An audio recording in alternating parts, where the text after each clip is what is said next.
Assalamualaikum warahmatullahi wabarakatuh. Kami dari kelompok 10, saya Siti Lihayati Saiho dan juga rekan-rekan saya Mustafa Haris Insani dan Adinda Hilyatur Rahmah. Di sini kami akan memaparkan materi sejarah peradaban Islam modern, yaitu tentang pengembangan Islam di Afrika Utara dan peradabannya. Afrika Utara merupakan wilayah strategis yang menjadi jalur menuju benua Eropa dari benua Asia. Oleh karena itu, Islam yang telah berkembang pesat di semenanjung Arabia dan sekaligus sebagai sebuah kekuatan politik menganggap penting penguasaan wilayah Afrika Utara sebagai jembatan menuju Eropa. Untuk lebih lanjut, kita simak video berikut ini yang akan disampaikan oleh rekan-rekan saya. Yang pertama saya sendiri, yang kedua oleh Mustafa Haris Insani, dan yang ketiga oleh Adinda Hilyatur Rahmah. Yang pertama yaitu karakteristik wilayah. Karakteristik Afrika Utara secara etnologistik termasuk pada kategori dunia Arab sekalipun watak dasarnya adalah barbar. Karena wilayah ini hampir selama berabad-abad terarabisasi secara formal, baik oleh pemerintah Khalifah Al-Mansur Abbasiyah maupun dinasti Fatimiyah, termasuk juga dinasti-dinasti kecil lainnya yang memiliki afiliasi karakter Arab. Bagi masyarakat Afrika Utara, secara umum bahasa Arab tetap menjadi bahasa pengantar resmi di hampir seluruh wilayah Afrika Utara dan menjadi basis ciri kultural mereka. Wilayah Afrika Utara ini meliputi Libya, Aljazair, Tunisia, dan Maroko. Secara umum, karakteristik wilayah Afrika Utara ini yakni pertama, Aljazair, populasi penduduknya berjumlah sekitar 12.300.000 jiwa. Luas wilayahnya 919,325 mil. Posisi tanahnya berada pada ketinggian 167 kaki di bawah permukaan laut sampai pada 91.150 kaki. Bahasa yang digunakan adalah Arab, Prancis, dan Barbar.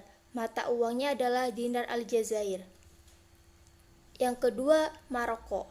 Negara ini disebut juga Al-Mamlakah Al-Maghribiyah atau Kerajaan Maroko. Luas wilayahnya 458.730 km. Berbatasan dengan Aljazair, lebih dari 94% penduduk Maroko adalah Muslim Sunni dengan jumlah penduduknya 28 juta jiwa. Selain itu, lebih kurang dari 8.000 jiwa adalah Yahudi. Bahasa yang digunakan adalah bahasa Arab dan Barbar. Ketiga, adanya Libya. Libya yang terletak di tepi Laut Tengah Afrika Utara merupakan wilayah nomor 4 terluas di benua Afrika, yaitu 680 mil dengan jumlah penduduknya yaitu 4.206.000 jiwa. Bahasa nasionalnya adalah bahasa Arab. 97% beragama Islam dan 3%-nya yaitu beragama Kristen dan Yahudi. Mata uangnya dinar Libya. Dan yang keempat adanya Tunisia.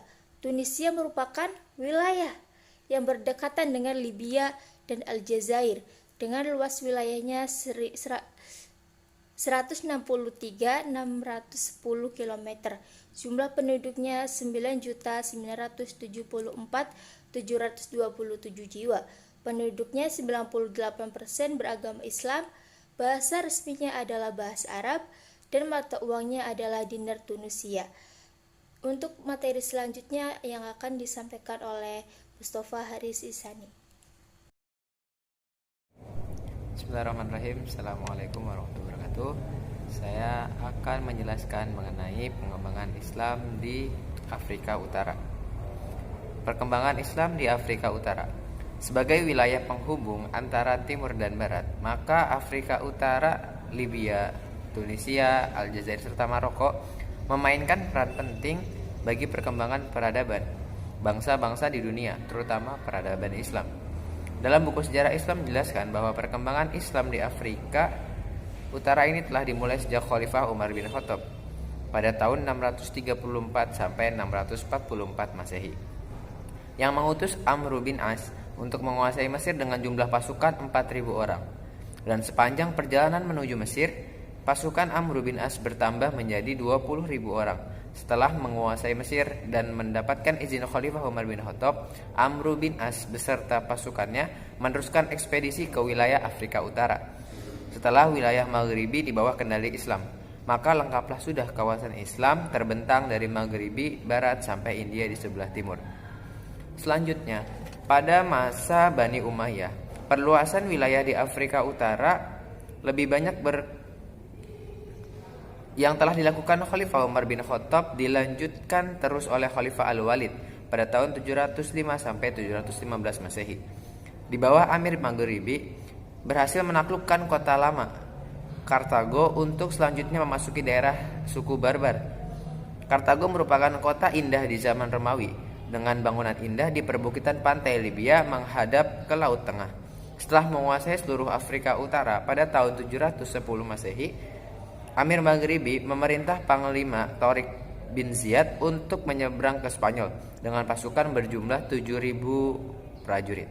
Berbeda dengan kebijakan periode sebelumnya di mana para khalifah lebih banyak berkonsentrasi pada perluasan wilayah, maka pada masa Bani Abbasiyah, terutama pada masa keemasan Bani Abbasiyah, sejak masa Khalifah Al-Mahdi hingga Khalifah Al-Wafiq, di mana ada 7 khalifah, diantaranya Khalifah Harun Ar-Rasyid dan putranya Al-Ma'mun.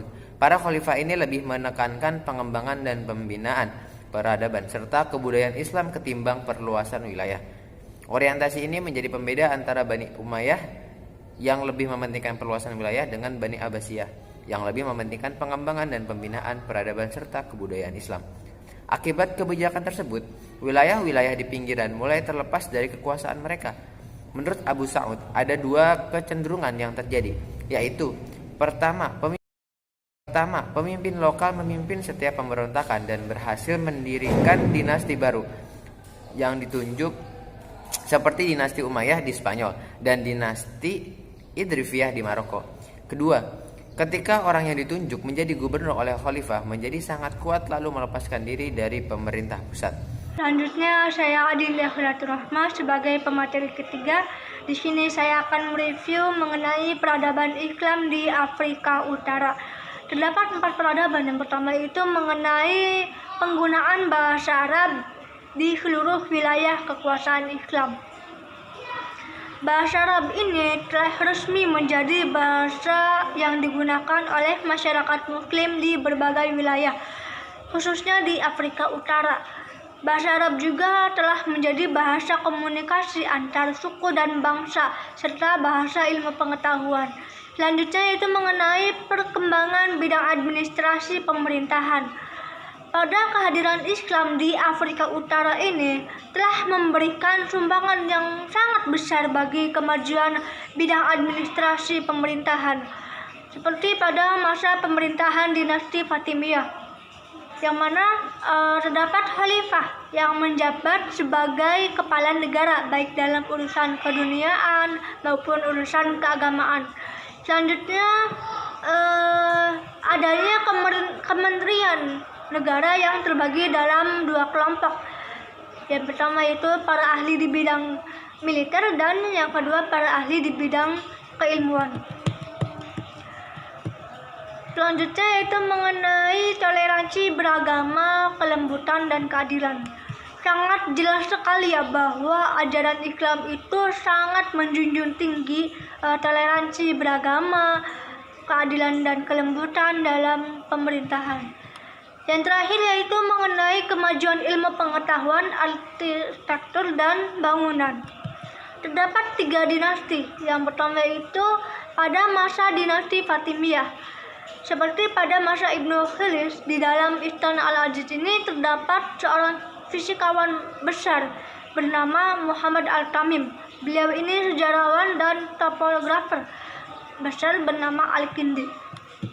Selanjutnya yaitu dinasti Al-Muwahhidun, terutama pada masa Abu Yakub Yusuf, di mana beliau ini sangat dekat dengan kaum ulama dan cendekiawan.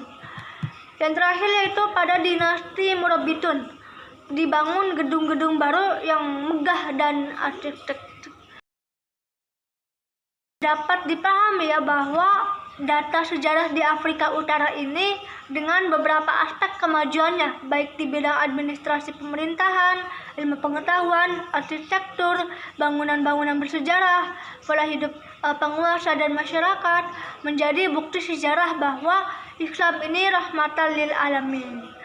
Demikian review yang bisa kami sampaikan, kurang lebihnya mohon maaf. Terima kasih.